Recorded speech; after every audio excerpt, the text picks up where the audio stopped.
The Middle East has been on edge for years, but tonight the tension has reached a breaking point. The United States and Israel have launched coordinated military strikes on Iranian targets in what many analysts are already calling one of the most significant escalations in the region in decades. We're talking about a joint operation between two of the world's most powerful militaries targeting one of the most heavily defended nations in the Middle East. In this video, we're going to break down exactly what happened, why it happened, what targets were hit, and most importantly, what comes next. Stay with me, because this is a story that affects every single one of us. Let's start with the basics. What exactly happened? In a highly coordinated operation, U.S. and Israeli forces launched simultaneous strikes targeting key Iranian military installations. These strikes were not random. They were precision operations, carefully planned and executed with the kind of military choreography that only comes from months, possibly years of preparation. The targets reportedly included Iranian air defense systems, ballistic missile storage facilities, and key command and control infrastructure. Some reports also point to strikes near nuclear-adjacent sites, facilities that have long been a point of contention in international negotiations. The operation reportedly involved U.S. long-range bombers, including B-2 stealth aircraft, alongside Israeli F-35 fighter jets. Naval assets in the Persian Gulf and the Red Sea also played a supporting role, with guided missile destroyers launching Tomahawk cruise missiles at hardened underground facilities. This wasn't a one-off airstrike. This was a multi-wave, multi-domain operation designed to degrade Iran's ability to strike back, at least in the short term. The strikes lasted several hours, and by the time the smoke began to clear, the world had fundamentally changed. Now, to understand why this happened, we have to zoom out. For years, Iran has been engaged in what experts call a shadow war, funding and arming proxy forces across the region. Hezbollah in Lebanon, Hamas in Gaza, the Houthis in Yemen, Iranian-backed militias in Iraq and Syria. These aren't coincidences. They're part of a calculated strategy to project power without direct confrontation.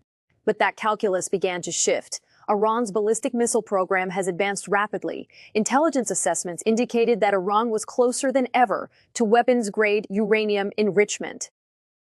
And after a series of escalating attacks on U.S. military bases and Israeli territory, including direct missile barrages, both Washington and Tel Aviv concluded that the window for decisive action was closing. From the Israeli perspective, the threat was existential.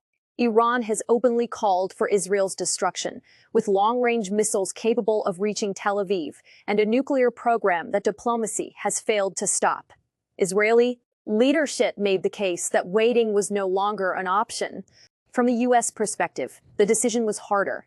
American presidents have long tried to avoid direct military conflict with Iran, but after sustained attacks on U.S. assets and faced with a Congress increasingly demanding action, the administration ultimately gave the green light. The message from Washington was clear. Enough is enough. Let's talk about what was actually hit, because this matters enormously. The primary targets appear to fall into three categories. First, air defense systems.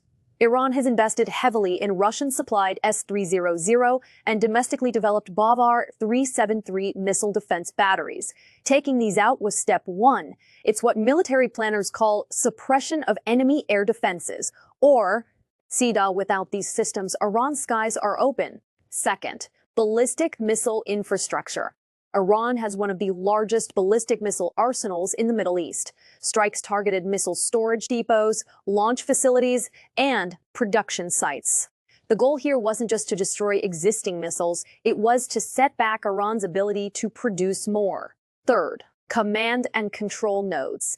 These are the brain and nervous system of Iran's military communication hubs, intelligence centers, and the headquarters of the Islamic Revolutionary Guard Corps, the IRGC, were.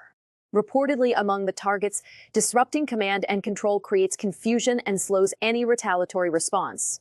Notably, some reports suggest that strikes came within proximity of Iran's nuclear enrichment facilities at Fordow and Natanz, though the extent of damage to those sites remains unclear at this time. So how did Iran respond? In the immediate hours following the strikes, Iranian state media reported that the country was under attack and called it an act of war. Supreme Leader Khamenei issued a statement vowing, quote, severe and painful retaliation. Iranian proxies across the region went on high alert. Hezbollah in Lebanon launched a barrage of rockets toward northern Israel. Houthi forces in Yemen announced they would resume attacks on international shipping in the Red Sea, and Iranian-backed militias in Iraq began mobilizing near U.S. military installations. This is the dangerous phase. Iran almost certainly will not absorb this without a response.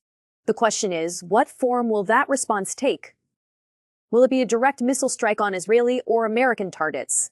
Will it be a massive cyber attack on critical infrastructure? Or will Iran work through its proxies to bleed its enemies slowly over time? Military analysts are divided, but almost everyone agrees the next 72 hours are critical. The international reaction has been swift and deeply divided. The United States and Israel predictably framed the strikes as a necessary act of self-defense.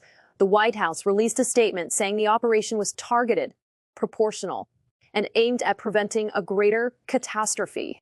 The United Kingdom expressed support for the right to self-defense, but called for maximum restraint and an immediate return to diplomacy. Russia condemned the strikes in the strongest possible terms, calling them a gross violation of international law and summoning the U.S. ambassador to Moscow. Russia has long-standing military and economic ties with Iran, and Moscow's response will be watched closely. China also condemned the strikes, warning of catastrophic consequences if the situation spirals out of control.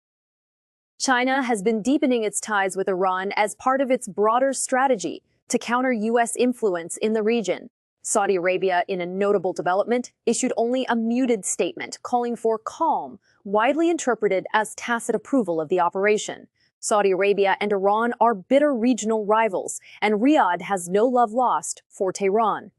The United Nations Security Council convened an emergency session, but with Russia and China holding vetoes, any binding resolution condemning the strikes was dead on arrival. So what happens now? That's the question everyone is asking. There are a few possible scenarios. Scenario 1. Controlled escalation. Iran retaliates, but in a limited, calibrated way, striking U.S. bases or Israeli territory with missiles while simultaneously signaling that it doesn't want all-out war. Both sides step back from the brink. This is the best-case scenario, and it's what diplomats are working toward right now. Scenario 2. Proxy war intensification. Iran chooses not to strike directly, but unleashes its full proxy network, Hezbollah, the Houthis, and Iraqi militias, in a prolonged campaign of attrition. This drags the conflict out over months or years and makes the region a tinderbox. Scenario 3. Full escalation. Iran launches a massive direct retaliatory strike. The US and Israel respond, and we enter a full-scale regional war, one that could draw in Russia, disrupt global oil supplies, and have consequences that no one can fully predict. The world is hoping for scenario 1, but history tells us that the Middle East rarely follows the script we write for it. This story is still unfolding. Every hour brings new developments, and the decisions made in the next few days could shape the Middle East and the world for a generation. What we do know is this: the era of shadow warfare may be giving way to something far more direct, and the consequences for the people of Iran, for the people of Israel, for American service members abroad, and for global stability are profound. We'll continue covering this story as it develops. If you found this breakdown helpful, hit that like button, subscribe for ongoing updates, and drop your thoughts in the comments below. I am Alice. Stay informed. Stay safe.